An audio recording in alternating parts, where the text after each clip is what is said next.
उसके बाद मैंने जब क्यूएसटी में विजिट की तो यहाँ मैंने बहुत ज़्यादा हाइजीनिक तरीके से यहाँ ट्रांसप्लांट होते देखा लोगों का। डॉक्टर्स पूछते रहे बीच बीच में कि दर्द हो रहा नहीं हो रहा है, लेकिन मेरे को 1% भी दर्द फील नहीं हुआ था। कुल मिलाकर क्यूएसटी से मेरा एक्सपीरियंस बहुत ज़्यादा अच्छा रहा और मैं आप लोगों को सजेस्ट करूंगा, अगर आपके हेयर फॉल हो रहा है तो सबसे पहले क्यूएसटी में आके विजिट करके देखिए आप। और बाकी क्लिनिक्स की मैं बात करूँ तो बाकी क्लिनिक्स के मुकाबले यहाँ के रिजल्ट और प्राइस बहुत ज़्यादा ठीक है। ट्रांसप्लांट होने के बाद 7 मंथ के बाद मेरी जो प्रोफाइल है या फिर मेरी जो कॉन्फिडेंस है वो काफ़ी ज़्यादा बूस्टअप कर चुका है और अभी मैं बहुत खुश हूँ उस चीज़ को लेकर। और मैंने अभी तक जितने भी मैंने मिथ सुने थे कि ये हो जाएगा वो हो जाएगा।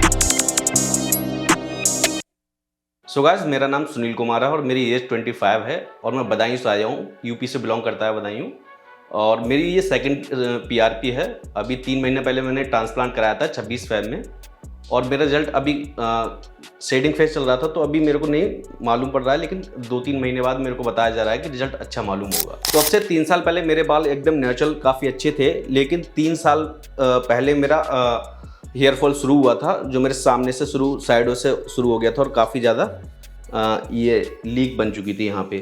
उसके बाद फिर अभी 2 साल पहले मेरा एक्सीडेंट हुआ, तो एक्सीडेंट होने के बाद ये मेरे काफ़ी ज़्यादा बाल यहाँ से रिमूव हो चुके थे और हल्के हल्के हेयर फॉल काफ़ी बढ़ चुका था। फिर मेरा लगभग गंजापन हो गया था, यहाँ पे काफ़ी ज़्यादा हेयर लाइन मेरी ऊपर पहुँच चुकी थी। उसके बाद फिर मेरा ये तो यहाँ पे बहुत ज़्यादा डेंसिटी कम हो गई थी, तो फिर मैं काफ़ी ज़्यादा परेशान होने लगा और मैंने फिर यूट्यूब पे मैं काफ़ी चीज़ें देखने लगा, कैसे हेयर फॉल रोकें, कैसे क्या करना चाहिए। तो उस दौरान मेरे को क्यूएसटी का एक लिंक मिला जिसको मैंने ओपन करके देखा था। तो उसके बाद फिर मैंने विजिट की क्यूएसटी में, और विजिट करने के बाद मेरे को सजेस्ट किया गया कि आप ट्रांसप्लांट भी करा सकते हैं और पीआरपी से भी कुछ जो है हेयर डेंसिटी है वो ठीक हो सकती है। तो मैंने पहले मेडिसिन के बेसिस पे मैंने यहाँ पे ट्रीटमेंट शुरू किया था, लेकिन मेरे को रिजल्ट नहीं मिल पा रहे थे। मेरे को रिजल्ट बहुत जल्दी चाहिए थे, तो मैंने ट्रांसप्लांट के लिए जाना सही समझा। तो अभी आप देख रहे होंगे कि साइड में मेरे फोटोज दिख रहे होंगे और आपको उनमें दिख रहा होगा कि मेरे साइड में जो यहाँ से और यहाँ से बाल काफ़ी ज़्यादा जा चुके हैं और मेरी यहाँ की डेंसिटी बहुत ज़्यादा कम हो रखी है। और लेकिन ट्रांसप्लांट होने के बाद मेरे को काफ़ी रिजल्ट ठीक ठाक लग रहे हैं और मेरी हेयरलाइन भी अभी आनी शुरू हो चुकी है, लेकिन अभी क्योंकि शेडिंग फेज चल रहा है तो नहीं दिख रही है, लेकिन 3-4 महीने बाद हो सकता है ये यहाँ पे ये सारे डेंसिटी बहुत ज़्यादा ठीक हो जाएगी। ट्रांसप्लांट कराने से पहले मैं बहुत ज़्यादा डर रहा था, मेरे को लग रहा था कि मैं ट्रांसप्लांट कराऊँ या नहीं कराऊँ। मैंने बहुत सारे क्लिनिक्स में विजिट भी की थी, बहुत सारी ऑनलाइन मैंने क्लिनिक्स में भी वेबसाइट जो होती है क्लिनिक्स की उन पर भी विजिट की थी, लेकिन फिर मैं काफ़ी ज़्यादा रिजल्ट्स देखने के बाद मेरे को यूट्यूब पे भी देखा मैंने, उसके बाद मेरे को पता चला कि क्यूएसटी से रिजल्ट बहुत अच्छे रहते हैं। उसके बाद मैंने जब क्यूएसटी में विजिट की तो यहाँ मैंने बहुत ज़्यादा हाइजीनिक तरीके से यहाँ ट्रांसप्लांट होते देखा लोगों का, और बहुत ज़्यादा लोग मेरे को यहाँ पे भी मिले जिनको ट्रांसप्लांट के मैंने जब ग्रोथ देखी तो मेरे को बहुत अच्छी लगी उनकी ग्रोथ, और इस वजह से मैंने फिर डिसाइड किया मैं भी क्यूएसटी से ट्रांसप्लांट कराऊंगा। ट्रांसप्लांट कराने की जब मैंने सोच ली तो मैंने डॉक्टर से यहाँ बातचीत की, तो उन्होंने मेरे को 3000 ग्राफ्ट्स कुछ सजेस्ट किए थे। सर्जरी से पहले मुझे काफ़ी ज़्यादा डर लग रहा था कि सर्जरी के दौरान काफ़ी ज़्यादा पेन होगा तो उसको मैं सहन कर पाऊंगा या नहीं कर पाऊंगा। मेरे से डॉक्टर्स पूछते रहे बीच बीच में कि दर्द हो रहा नहीं हो रहा, लेकिन मेरे को 1% भी दर्द फील नहीं हुआ था। अगर थोड़ा बहुत कहीं पर भी मेरे को पेन फील हो रहा था तो मैं उनको बता रहा था कि डॉक्टर्स की टीम को, और उसके बाद फिर वो पेन भी मेरा ठीक हो जा रहा था। हालाँकि पूरी सर्जरी के दौरान मेरे को हर 5 मिनट पे मेरे को पूछा गया कि पेन हो रहा नहीं हो रहा, लेकिन मेरे को कहीं पर भी पेन फील नहीं हुआ। तो सर्जरी के दौरान मेरे को 3000 ग्राफ्ट्स लगाए गए थे, और उसके बाद मेरे को कुछ गाइडलाइंस बताई गई थी कि आपको जो फॉलो करनी होती हैं, जैसे कि धूप में नहीं निकलना 30 दिन तक, और हाइजीनिक तरीके से रहना है, और उसके बाद आपको उस तरीके से फिर बता दिया जाता है। उसके 1 मंथ बाद आपको पीआरपी के लिए बोला जाता है। तो सर्जरी के बाद जब मैं घर पहुंच गया उसके बाद भी मेरे को कोई साइड इफेक्ट नज़र नहीं आया, और यहाँ तक कि स्वेलिंग वगैरह भी कुछ मेरे को 1-2-3 दिन रही होगी, उसके बाद वो हल्की हल्की ख़त्म हो गई थी। और डोनर एरिया भी काफ़ी मेरा 1 हफ्ते में लगभग हील हो गया था। मतलब 10 से 15 दिन बाद मैं रूटीन वर्क जो मेरा नॉर्मल रहता है मैं उस तरीके से अपना काम शुरू कर दिया था मैंने। तो सर्जरी के बाद भी जब क्यूएसटी से मैं घर चला गया था उसके बाद भी क्यूएसटी की टीम जो है वो मेरे से यहाँ पे टच में रही थी, और हर दिन लगभग मेरे पास कॉल आती रहती है, फॉलोअप लिया जाता था कि आपकी अभी सर जो है स्थिति कैसी है बालों की, और मेरे को रोज़ एक पिक्चर्स क्लिक करके भेजनी रहती थी। उसके बाद मेरे को बताया जाता था कि अभी आपको कैसे करना है, हेड वॉश कैसे करना है, या फिर इसके मिनॉक्सिडिल कैसे अप्लाई करनी है, बाकी सारी चीज़ें कैसी करनी है। और कुछ एक मेरे को 3 महीने अभी होने जा रहे हैं और मेरे को दिख भी रहा है कि अब ग्रोथ आनी शुरू हो गई है। जो नर्वसनेस थी वो मेरी अभी ख़त्म हो चुकी है, क्योंकि सेटिंग फेज जब रहता है तो आदमी थोड़ा सा परेशान हो जाता है, लेकिन वो परेशानी हल्के हल्के मेरे को दूर होती दिख रही है। कुल मिलाकर QST से मेरा एक्सपीरियंस बहुत ज़्यादा अच्छा रहा और मैं आप लोगों को सजेस्ट करूँगा, अगर आपके हेयर फॉल हो रहा है तो सबसे पहले QST में आके विजिट करके देखिए आप। यहाँ के डॉक्टर्स का बिहेवियर बहुत ज़्यादा अच्छा है और यहाँ के रिजल्ट भी आपको बहुत ज़्यादा अच्छे देखने को मिलेंगे और यहाँ का प्राइस भी बहुत ज़्यादा अफोर्डेबल है। आप एक बार आके विजिट करेंगे तो आपको पता चलेगा, मतलब इतना महंगा प्राइस नहीं है कि आप करा सकते हैं। और बाकी क्लिनिक्स की मैं बात करूँ तो बाकी क्लिनिक्स के मुकाबले यहाँ के रिजल्ट और प्राइस बहुत ज़्यादा ठीक है।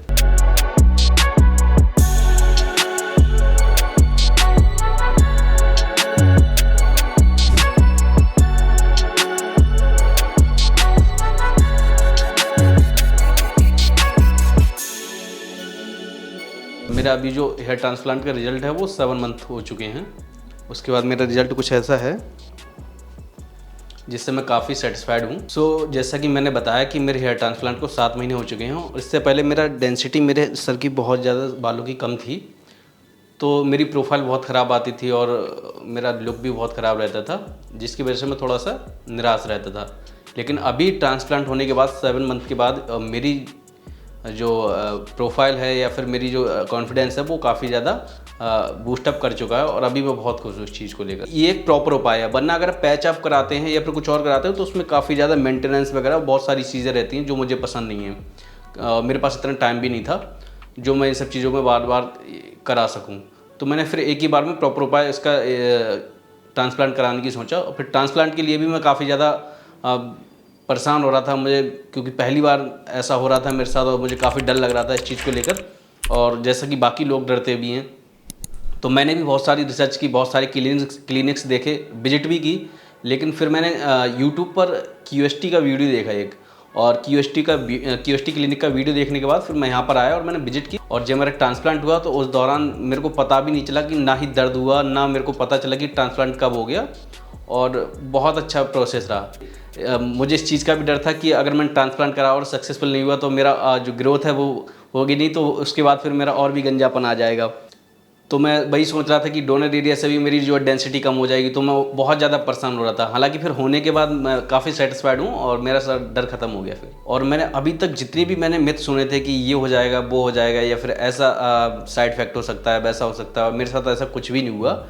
और शुरुआत में हालांकि जब मेरा ट्रांसप्लांट होता तो 5 डेज़ तक प्रिकॉशंस लेने पड़ रहे थे, तो उनमें थोड़ा सा दिक्कत भी नहीं है। अगर आप घर पे रह रहे हैं तो नेचुरली वो सारी चीज़ें आमतौर पर आप कर सकते हैं जो बाकी चीज़ें कर रहे होते हैं। 7 मंथ के बाद मेरे जो रिजल्ट्स हैं उनसे मैं काफ़ी खुश हूँ। और आप भी देख सकते हैं कि मेरे पहले की हेयरलाइन में और अभी की हेयरलाइन में काफ़ी अंतर है, और मेरी डेंसिटी भी काफ़ी ज़्यादा अच्छी हो रखी है। डोनर एरिया उसकी काफ़ी अच्छी तरीके से हील हो गया, वहाँ से पता भी नहीं चल रहा है। आप देख सकते हैं कि पता भी नहीं चल रहा है कि मेरा यहाँ पर कहीं पर बाल या फिर निकाले गए हैं, मतलब पता भी नहीं चल रहा है मेरे को। ट्रांसप्लांट कराने के बाद जो मेरे नज़दीकी लोग हैं उनको तो पता है कि मैंने ट्रांसप्लांट कराया है, जिनमें 2-4 लोग हैं। बाकी मैं अगर कहीं पर भी जाता हूँ तो कोई ये नहीं कहता कि मैंने ट्रांसप्लांट कराया है, क्योंकि पूरा जो लुक है वो नेचुरल तरीके से, हेयरलाइन भी नेचुरल है और सब नेचुरल जैसा दिखता है, बिल्कुल भी पता नहीं लगता है कि मैंने ट्रांसप्लांट कराया है।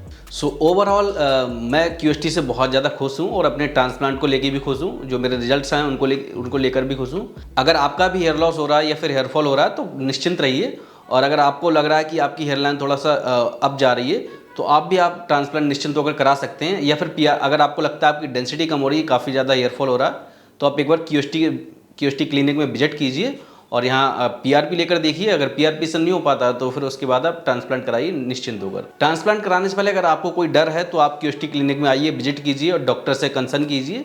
आपके सारे जो डाउट हैं वो क्लियर हो जाएंगे, तो उसके बाद हो सकता है आपका डर भी खत्म हो जाएगा फिर।